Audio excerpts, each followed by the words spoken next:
All right, welcome back to Afternoon Drive. My name is Drew Moholland. Hope you're all doing well out there.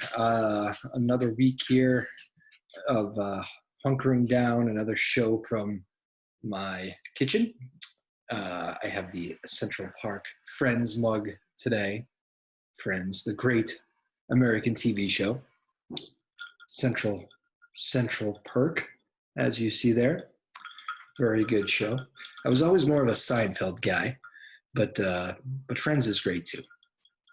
Both easy shows to watch. Actually, one of my favorite shows here, while laying low, has been Coffee in Cars with Comedians. Have we seen this? Am I right? Coffee, comedians in cars getting coffee. See, my wife has messed me all up with that. It's she was screwing up the name time after time, and now she's got me doing it, so I can't say it correctly. But the Jerry Seinfeld show, fantastic, excellent interviews if you want to check some of those out. So that's been a good light way to pass the time. I'm sure a lot of you are doing a lot of those shows, a lot of the kind of services that offer shows. I don't know about Netflix. I think Netflix is too, but a lot of them are offering free subscriptions here for a little while to help get you through. So I know there's a lot of binge watching going on these days. You know what else I read today? Did you see that story about the puzzle pieces? Like a massive increase in puzzle games. Like the puzzle industry has like gone through the roof again. One of a guy I work with said, we're going to party like it's 1979. Puzzles are back in and cool again, which I thought was pretty funny. So hopefully you're finding good ways to pass the time. I don't know, and hopefully you're staying safe, but I don't know, it's kind of refreshing sometimes, the slow down and kind of I don't know, drink it all in. It's definitely a different way of living, but and hopefully we're out of it soon. The surge is supposed to be here in a couple of days, if not already, so we'll see what those numbers end up doing. There has been some signs of flattening the curve, so we will see, but the experts keep really re-emphasizing that does not mean we can stop doing the social distancing now. This is the time to keep it up and really attack this thing, and hopefully we can be out of this sometime here in the near future. So thanks for joining us again. My name is Drew Moholland. It's Afternoon Drive on Joppa Radio. You can find all these shows that you miss. Even when we're back in the studio, you can do it this way, but you can find all these shows at Joppa Afternoons. That's at Joppa, Joppa Afternoons on Twitter. You can also go to our website, ncmhub.org. That is ncmhub.org. You'll find all the shows there. Many of you have kids at home. Many of the parents have kids at home. Many of you are kids yourself, students, and are not in school. Maybe you're spending some time watching these. I don't know if you're going to be going back this year, back to school. It looks more and more likely that you will not be heading back to school until next year. So we'll talk a little bit about that with the principal at Newburyport, Andrew Wulf. How about that? Excited about that. Going to bring in Andrew Wulf in just a moment. A lot of you high school kids know him, and he's been a guest on the show a couple times before. So this is the first time he'll be coming into my kitchen, though. So Andrew Wulf in just a moment. Keep it here. My name is Drew Moholland. This is Afternoon Drive on Joppa Radio. All right, welcome back to Afternoon Drive. I'm bringing in my guest here, the principal of Newburyport High School, Mr. Andrew Wulf. How are you, Andrew? How you doing? Yeah, we're doing all right. Just trying to keep pace with everything. I'm loving the nice office setup there. I know things are quiet at the school, but it looks like you're keeping busy. Nice setup. Oh, thank you very much. Yeah, we've kept our the office open. Yeah. We've been trying, as students, need computers or whatever else. So we've all been maintaining hours here. So they can still come in. This is a less busy place, my kitchen. We do a little bit of cooking, but it's mostly for these interviews now. So how's the hunkering down going for you? Is this painful not having the kids in class, or what's the experience been? It's definitely been a challenge, just trying to, because it's almost like every week you're kind of making new adjustments to the plan. We had jumped into it right away. So that March 16th, students were able to access their Google Classrooms and then, start doing learning activities. But at that point, the guidance from the state was all around enrichment. So trying to be cautious in terms of what was being given to students to produce. But then a couple weeks after that is when we worked out a schedule to give students more of a routine. And now we're kind of in the next phase of, all right, just how do we kind of ramp things up that we have going on right now online? It's got to be tough on the kids, right? I mean, I keep thinking back to, my senior year in particular, how many great events there are, and whether that be the proms or really just kind of soaking up every day of senior year. It's going to be just brutal, though, for especially those seniors. Oh, yeah. My son actually is a senior. Is that right? Not here. I'm at a different school over in Swampscott, but yeah, I've gotten some emails and I've talked to a couple of the students. So, but hopefully we can salvage some of those activities so they can have some good memories of their senior year unrelated to the whole COVID virus. So what are you hearing from, whether it be from state officials or, is there any kind of inside info on whether kids might be getting back to school this year? Because it is kind of looking less and less likely. You'd have to say that, right? Yeah, kind of all our thinking is just based off of what you're hearing in the media.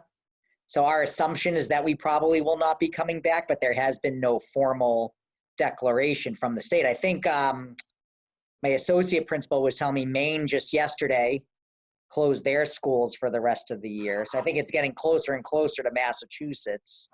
I would assume we're going to do the same, but no formal declaration yet. What is the toughest part about trying to kind of just try to, because there's still work to be done this year, whether, like you said, you're doing a lot of online stuff and you're keeping the school open, you said, for computers. Is that right? Yeah, computer access. Plus we're trying to process right now for the seniors. They have all their scholarship applications. Oh, yeah. They are trying to complete, and then we have to process them here in the office so that we can get them to the different organizations or the individuals who are the sponsors for the scholarships. So we have that system in place, but, trying to, we're following the guidelines to make sure there's the social distancing happening. The kids, if they do have to if they are in need of any technology or their computer breaks, they're not allowed to come into the building, but we have a process to get them the materials. What about I'm sure, I know parents understand this sort of thing and, they know this has nothing to do with you guys, but I'm sure you're getting a lot of questions from parents too, probably some that you don't have the answers to. Am I right on that?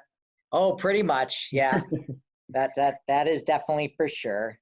But the parents really have been great. And any emails that I've gotten, that, I just typically will just pick up the phone anyway and call the person back because it's the issue is so complex.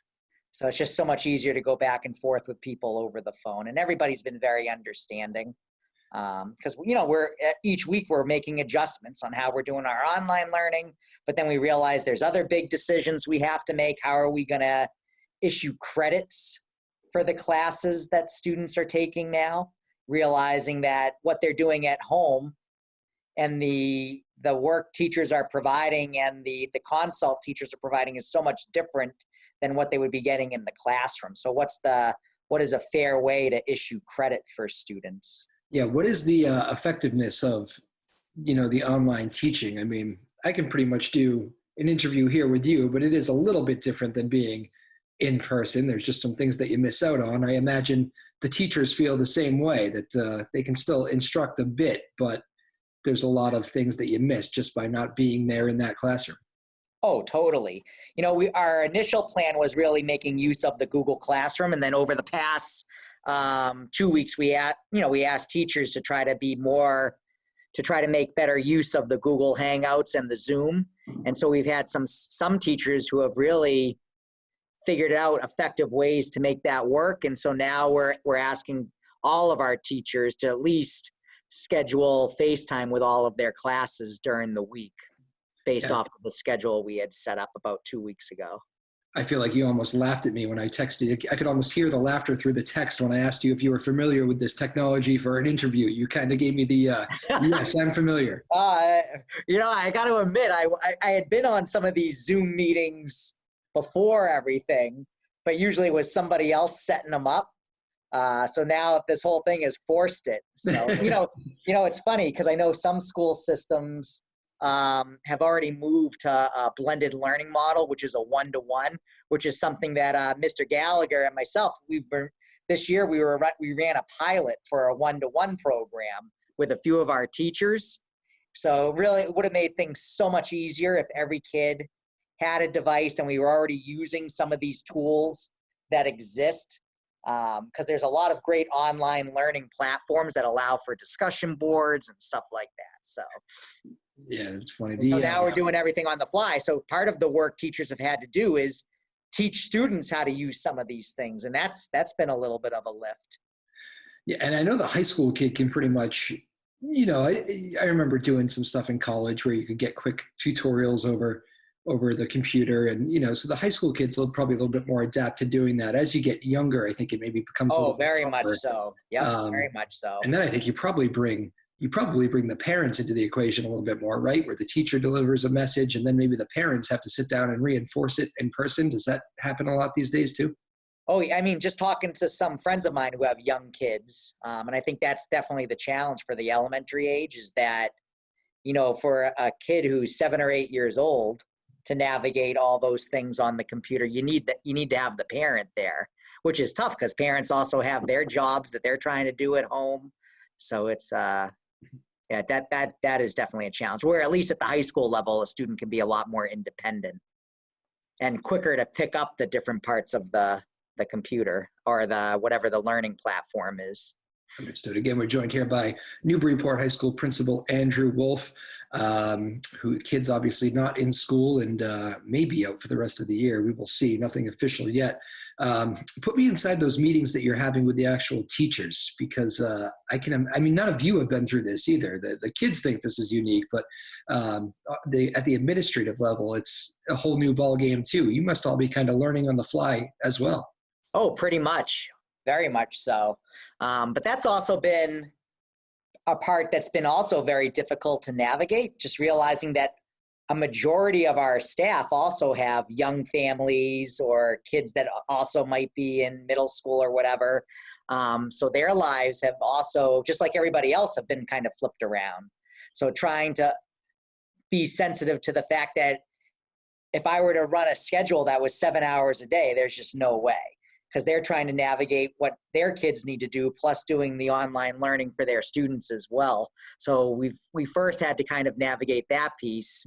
But then what worked out well is, we did a lot of our thinking through, we have an instructional leadership team, which is a lead teacher from each departmental area. And so within the first week, they ran Zoom meetings with their departments, really with the goal of getting teachers used to using that software. And so many of the teachers were quick to pick up on those things. That makes sense. And, the kids having to adjust to this. You mentioned a few minutes ago about how teachers and administrators are having to talk about how to do the grades here at the end, which I know in a pandemic, it seems kind of, almost slightly silly to talk about the importance of grades. But in the end, life is going to return to normal at some point, and this stuff is going to become relevant. Do you literally get into discussions of like, if you have above a 70 or if you're within a 70 and an 80, you're going to take a C for the semester? Or, are those the kind of discussions that are being had? Well, it's actually just trying to figure it out in a totally different way. So right now, our teachers are putting into the grade book just assignment turned in, assignment not turned in. So that was an initial step that we took just to at least monitor stuff was getting in from students. But now we're going to adjust that to where the teacher is able to put in turned in and met expectations, turned in, returned, meaning that there's feedback provided so the student can use that feedback to meet the expectations of the assignment. Interesting. Yeah, so it's a totally different system because it's not really fair to assign a grade to the work that students are doing, because the reality is the instruction cannot even come close to what a student was able to get in the classroom. And so that's kind of the problem we're trying to navigate. We do know how inventive though. I'm the husband of a teacher, so I do know how inventive teachers can be. And I've seen really whether you can just search teachers on Twitter and see all sorts of videos of teachers doing unique things to try to get their students involved and make this interesting, and just different ways of getting messages across. I'm sure you've seen some of that. Any stories you can tell me from that regard? Just different approaches to trying to get the lesson taught. Yeah, I mean, we have a physics teacher. He pretty much bought himself a whiteboard. I mean, granted, it's still a little bit traditional, but he even has some for his physics lessons. It's like he's doing the labs right there for the students. And then some of our teachers have become very savvy, almost taking it right from Khan Academy, of being able to almost do a whiteboard online to really show students how to do the different problems. Oh, wow. Yeah. Maybe I should get a whiteboard for my backdrop here. I could write all sorts of messages. Yeah, that you could. Definitely. Well, And then like Yusuf and our culinary teacher, she's actually been making, so she has this whole thing on Instagram. So what she's been doing is showing the lessons in her own kitchen and then asking the students to try to, with whatever resources they might have, to try to follow the same steps and procedures, then take a picture of what they've made. Oh, now that is a class that I wouldn't mind dipping into a little bit right now. I could use some cooking lessons here or something. Oh, yeah. Well, I think that's my problem with this whole thing is I've gained 5 pounds. I was telling my wife the other day, I have more time to work out. So I've been running and, doing some working out a little bit more. But the problem is I'm eating way much more than I usually would because I have more time around the house too. I feel like they're balancing each other out. Now, so your wife is a teacher? She is. She teaches, and actually that was a question. We had questions coming in, and I noticed one of them was from her. So here's a question from my wife. These are usually pretty hard hitting from her, so don't be too nervous. But what kind of considerations do you need to make for students with special needs? So actually, our special ed department has been fantastic, and I know the district and a lot of districts were really waiting for some good guidance from the state. But I think there it was, it wasn't as direct in terms of the guidance that I think people were looking for. But what our special ed department has done in consultation with the attorney that works for the school system, so they've pretty much taken student IEPs and now have created plans for the remote learning. And those were all mailed out this week to the families. So itemizing out when students are going to get academic support online, how the support and modifications would be made in the classroom or for the assignments that are being delivered by the teachers. So I think they called them N1 forms is what they mailed out to the parents, but they've also been talking with them as well on the phone just to go over all of that.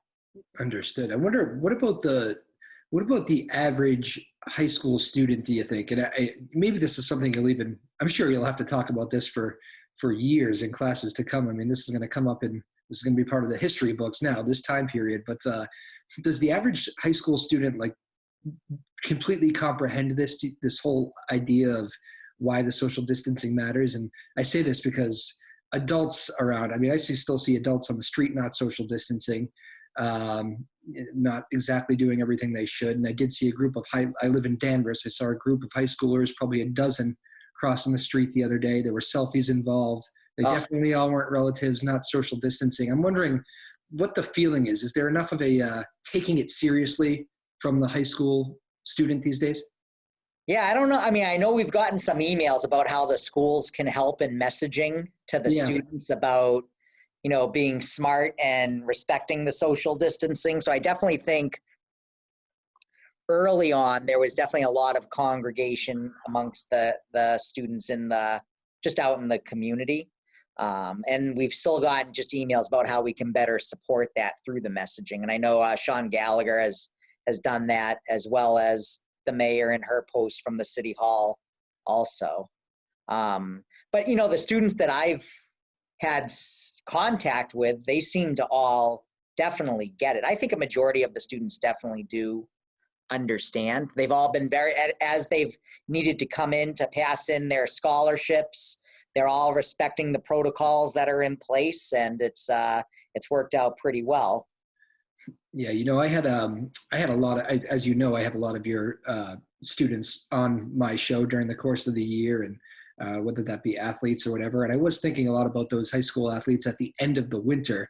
All those schools that had to see their maybe bid for a state championship stopped because of this, and now I'm thinking about the whole spring season. This would be the thick of it, really. Spring season kicks in kind of early at the high school level, and you're essentially probably would be right in the heart of it. Yeah, the games would have started already. Yeah. This week would have been the first week of the games, I think. Games would have been underway right now? Yep. So I think about all those athletes, and it's, that's going to be brutal on them too. You work all off season hoping to, have a big season, and then this happens. What's your message to those athletes that are just kind of catching a bad break here? Yeah, it's really just, we all just got to go with it. That's been kind of the big buzz phrase around here is we just got to go with it. But, hopefully, I think unfortunately we're probably not going to be coming back, so there won't be that opportunity. But ideally, as they go off, and especially for the seniors, as they go off into college, if they are still able to play that sport and contribute, I think that's ideal. But it is definitely, that part's definitely sad, especially for a senior. This is their last season playing for the high school, and you never know if you're going to wind up playing for the sport team in college. So that one's definitely tough. You mentioned earlier that you're hoping there's still a chance to maybe salvage some of these events, especially for the seniors. Are there some maybe plans to, say you don't go back to school, but maybe things get back to normal in the summertime? Would there be any plans to maybe do like a summertime prom or something like that? Or logistically, is that just impossible? Oh no, that's definitely what we're considering, but it really is all based off of availability of venues. So the idea would be that we would try to do the senior prom in the summer, and then if we are still able to do larger assemblies, do our graduation in the summer as well. That would be great too, because graduation, it's, you're going to get the diploma either way, and that's what you're really working for. But there is something too, walking up and getting the cheers from your family and having the big party eventually at some point. I mean, that's all part of it too. Yeah. The juniors could make out great. They may have a prom in the fall and a prom in the spring. Good time to be a junior. Yeah. What about Newburyport specifically? I know how many students go to Newburyport. What's the total these days? 800. 800. So I'm not sure where that falls as far as, It's like a medium-sized school. Medium-sized school. Yeah. I would consider it, though. Every time I've ever been in that school, it seems like all the students I have, everybody seems to know everybody. It's pretty a close-knit school, I would say, as far as, people know each other, and it's a nice community atmosphere school, I would say. And I mean that in the best of ways. That must make it a little bit even harder too, because these kids all want to get to school and see their friends. I mean, it's a place where people enjoy going, and I can imagine maybe kids took school for granted and how much they enjoyed it. Maybe they're starting to learn that these days. Oh, I've heard that quite a bit. Just when we've been meeting with the different departments, with the teachers, like just when they're doing their online lessons, and students will say, I was never excited to come to school when it was in session, but I definitely miss it. Excuse me 1 second. Do I just get probably a kid with a scholarship? 1 sec. Sure. Again, we're joined here by Principal Andrew Wulf of Newburyport, talking about how odd it is here with all the kids out of school and maybe not coming back to school. That's the impression he's getting, is that the kids are not going to be back in school until the summertime. So it is interesting to hear the different contingencies plans for proms and even the senior proms, that there's an opportunity to maybe do this in the summertime. Of course, for the athletes and all that, it's not going to be getting the sports games back, but it is a little bit, it's an odd time. And Principal Wulf here is going through it with all the administrators, just like everybody else, for the first time. It is a unique experience, to say the least. And Principal Wolf is back. Principal, did you have is that a college kid looking for a recommendation right there? Is that what that is? No, that was a parent dropping off a check for advanced placement test. That's an Oh, interesting thing that's happening. So the College Board, so because of everything they've changed everything around. So typically the test happened in early May. So they've pushed it back a couple of weeks for the advanced placement exams, and they're only testing students on pretty much the curriculum up until the early part of March. And they're setting up so that students can take the test at home on their computers. yeah, okay. And it would be it's like rather than a 3-hour exam, I think the exams are 45 minutes to an hour. Remind me of my terminology. Is the advanced placement, is that like MCAS or is that SATs or what? It's kind of so what it is so in high school, there are they're called advanced placement classes, which follow a college, like an entry-level college course curriculum. And then the College Board provides an exam that students take. And if they score at a certain level on the exam, they are able to get credit for that class at the university they're attending. So, for example, if I'm in advanced placement biology and I score well enough on that exam, I wouldn't have to take the intro level course for biology, or they would waive one of my mandatory science credits. Gotcha. How that works. And how about the MCAS and SATs? What was again, I haven't been in it's been a while since I was in high school. I forget the scheduling, but did those all get disrupted too? Oh, well, right now they've, I guess, technically postponed the ELA portion of that. There has been no official word on whether or not the MCAS in general has been canceled or will not happen this school year. I know the state did apply for a waiver from the federal government, which I think was approved, but there has been no formal statement that we're not moving forward with the testing for this year.